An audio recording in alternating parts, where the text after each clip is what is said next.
UN Women is working in many different areas. One of our key priority areas is really working on policy, working with governments, and really shifting their way of thinking when it comes to sustainable development. We also work on advocacy together with civil society.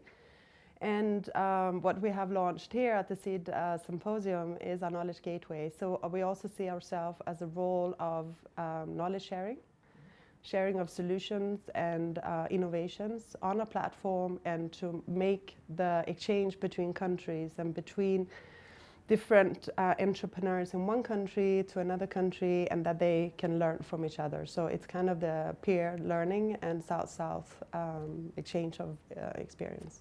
No, I can see a very, very clear connection. First of all, to really hear the true stories in person, and how we can then better capture what that is. And we started to work with about 10 of the SEED Award winners from previous years in capturing the stories. We call it the story behind the business plan. So they do have a business plan as a result of the SEED Award.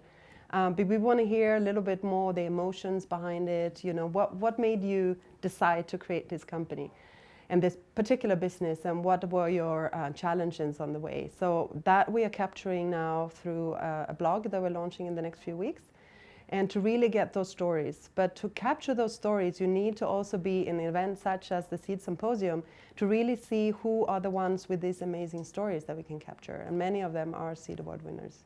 I think in general, the social and environmental enterprises, they touch very, very often, most of the cases, on an agenda which is core to UN Women's mandate, which we call the unpaid care work agenda.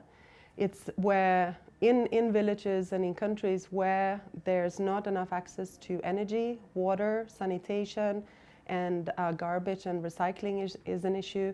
And many of the SEED Award winners are touching upon this. Many of the social and environmental enterprises are focusing on these areas. And these are areas that can really help to decrease women's time poverty.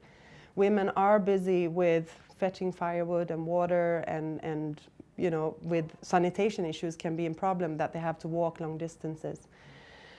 So it's really helping to address that agenda as well. So we see that those very close interlinkages.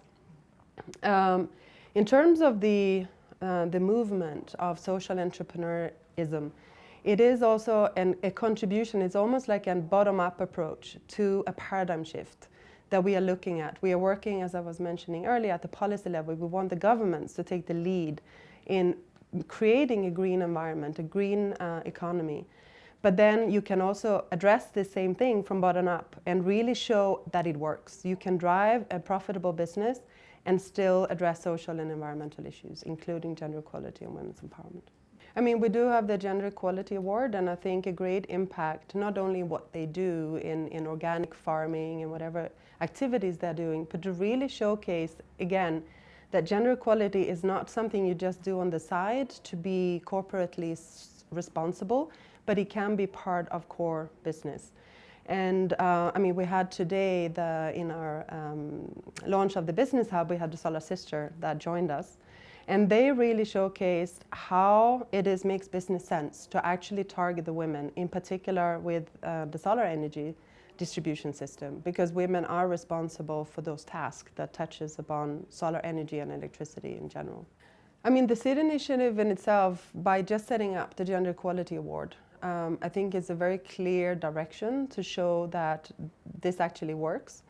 I think in general, I mean, when I look at all of the award winners, any of the other ones could actually have qualified for the Gender Equality Award, because they do very similar, and they might just not have applied for it because they might not have thought about it consciously, that they actually promote gender equality.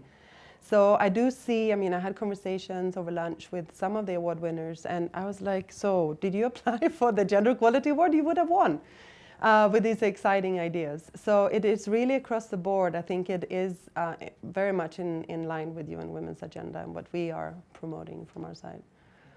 I mean, as UN Women, we often talk about women's challenges. We talk about their lack of access to finance, the lack of access to land, because they don't have access to productive resources. They have difficulties to get finance.